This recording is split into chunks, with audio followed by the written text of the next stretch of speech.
Kawasaki Ninja, sebuah nama yang sudah sangat akrab dengan telinga kita. Dimulai dari yang muda sampai yang berumur, rata-rata pasti mengetahui produk dari Kawasaki ini. Tapi apa sih yang membuat Kawasaki ini menjadi sangat ikonik dan bagaimanakah sejarahnya hingga Kawasaki bisa terkenal hingga saat ini? Tanpa berlama-lama, langsung aja kita gas dan bahas. Oke, sebelum kita lanjut, kita mau ucapin terima kasih untuk Megacools yang udah mau support kita dengan menjadi sponsor, yakni sebuah perusahaan yang bergerak di bidang maintenance dan suplemen otomotif yang kualitasnya nggak perlu dipertanyakan lagi. So, untuk yang penasaran, langsung kepoin aja produk-produk mereka via website, official store, marketplace, atau juga supermarket terdekat.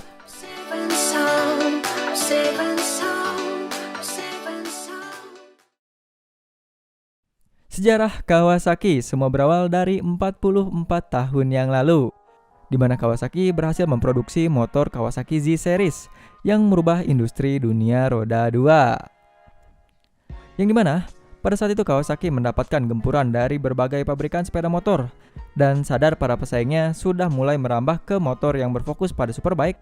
Pihak Kawasaki mulai berpikir kalau mereka terus mengandalkan Kawasaki Z Series, mereka akan semakin tertinggal oleh perkembangan zaman yang semakin berkembang pesat.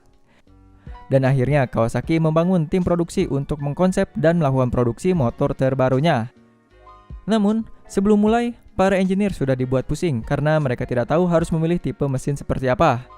Akhirnya mereka pun memutuskan untuk membuat prototipe bermesin inline six yang terinspirasi dari motor hyperbike mereka sebelumnya, yaitu Kawasaki Z1300. Dan voila, sesuai dengan ekspektasi mereka, pihak Kawasaki berhasil memproduksi mesin tersebut dengan konfigurasi mesin inline six DOHC 12 valve berpendingin liquid cooled atau cairan dengan kapasitas 1300 cc yang mampu mengeluarkan tenaga hingga sebesar 100 horsepower. Namun sayangnya tidak lama kemudian, atas beberapa pertimbangan, pihak Kawasaki memberhentikan produksi mesin ini karena menurut mereka tidak akan cocok lagi dengan gaya superbike. Dan tidak berselang lama, setelah itu pihak Kawasaki mencoba untuk mengembangkan mesin bertipe inline 4, tapi sama-sama disayangkan, mesin ini masih belum sempurna.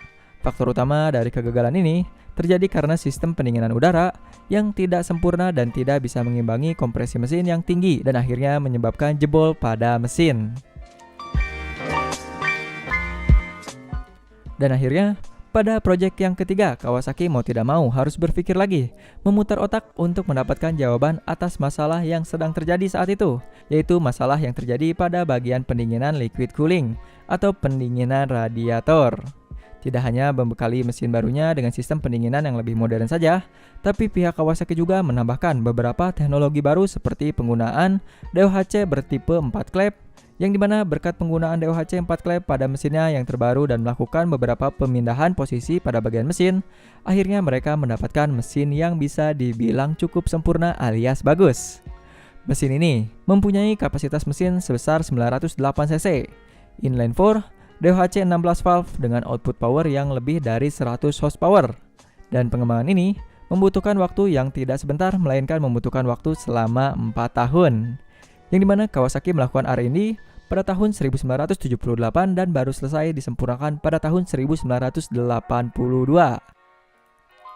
Dan setelah selesai dengan urusan mesin, pihak Kawasaki belum bisa untuk bersantai-santai, yang dimana mereka belum mendesain sasis untuk motor superbike-nya ini.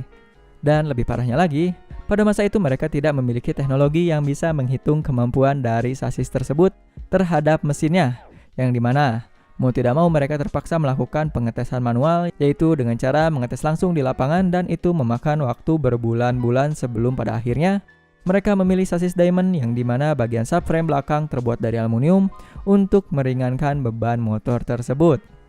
Dan ketika mesin ini menjadi satu kesatuan dengan sasis untuk memaksimalkan weight reduction secara merata, maka disempurnakan juga dengan velg berukuran 16 dan 18 inch, suspensi dengan tipe teleskopik anti-dive, dan ditambah lagi monoshock pada bagian belakang yang ditemani dengan sistem link yang berguna untuk menambah stabilitas dan juga handling. Dan setelah selesai meracik mesin, sasis dan juga kaki-kaki, sekarang pihak Kawasaki beralih untuk bagian desain. Yang dimana desain ini dimulai dari karakteristik tajam dan tegas. Lalu Kawasaki juga ingin menyematkan fairing yang sederhana, tapi waktu itu mereka belum berani mengambil keputusan karena pada saat itu sedang ramai-ramainya tuh motor yang tidak diterima di pasaran dikarenakan desainnya yang tidak sesuai dengan permintaan pasar.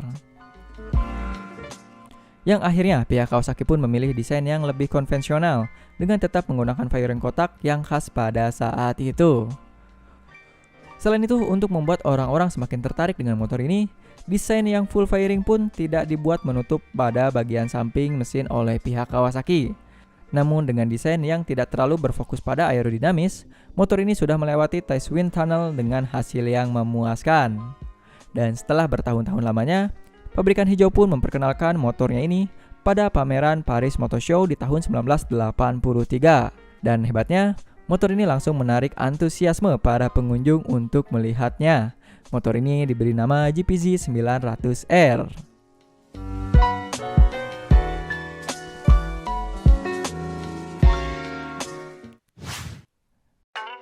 Selain mesin, tampilan, dan teknologi yang membuat orang tertarik, pihak Kawasaki juga menambahkan deskripsi yang bertuliskan motor tercepat di dunia. Namun sayangnya statement tersebut tidak terbukti sampai tahun 1984 karena pada tahun tersebut motor Kawasaki GPZ 900R baru diproduksi secara massal.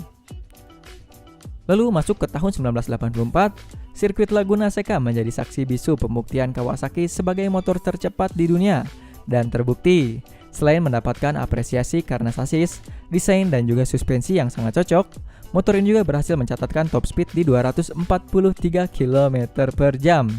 Dan ketika motor ini di test drive oleh drag legend Amerika, Jay Gleason, motor ini berhasil mencatatkan waktu dari 0 sampai 400 meter dalam waktu 10,55 detik. Yang dimana, menurut kita itu adalah catatan yang epic pada zamannya. Dan mungkin dari teman-teman semua ada yang bertanya, "Bang, terus Ninja lahirnya kapan?" Nah, untuk jawabannya, nama Ninja 900 pertama kali digunakan hanya untuk pasar negara Amerika Utara, yang dimana terdapat sedikit perbedaan yang ada di antara versi Amerika dan juga versi lainnya. Antara lain, pada versi Amerika memiliki rear fender yang lebih sporty atau lebih pendek, dan bagian stangnya juga lebih nyaman untuk digunakan pada kecepatan tinggi. FYI nih, ada yang pada sadar nggak kalau Kawasaki waktu ngeluncurin Kawasaki ZX14R itu merupakan momen spesial 30 tahun Anniversary Edition sebagai peringatan 30 tahun terlahirnya Kawasaki Ninja. Makanya setelah di stop line produksi dari ZX14R sekarang, belum ada lagi penerus dari Hyperbike tersebut. Mungkin nanti di 60 tahun Anniversary Edition kali ya. Untuk teman-teman yang lebih paham, kalian bisa bantu ramaikan kolom komentar di bawah. Dan perjalanan tersebut diteruskan hingga ke motor keluaran terbaru saat ini, karena pihak Kawasaki tidak mau mengganti karena Ninja GPZ 900R memiliki jasa yang sangat besar dalam perjuangan membangun sebuah kendaraan impian Kawasaki. Dan untuk menghormati namanya, maka Ninja akan terus dipakai sampai kapanpun oleh pihak Kawasaki.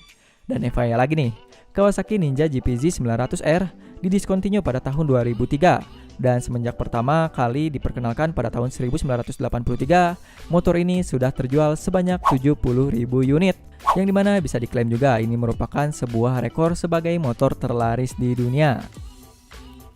Hal ini tidak terlepas juga dari ikut sertanya motor ini dalam film Tom Cruise yang berjudul Top Gun, yang secara tidak disangka juga ikut mengangkat pamor dari motor ini, walaupun emblem logonya dilepas oleh si produser. Para pecinta saat itu tetap dapat dengan mudah mencari tahu motor apa ini, yaitu dikarenakan headlampnya yang menjadi ciri khas kental pada saat itu. Dan kita rasa itu aja untuk informasi yang bisa kita berikan di video kali ini. Bagi kalian yang ingin menyampaikan kritik dan juga saran, bisa langsung kalian ramaikan kolom komentar di bawah. Jangan lupa like, komen, dan subscribe. Saya Muhammad Karir undur diri dan thanks for watching.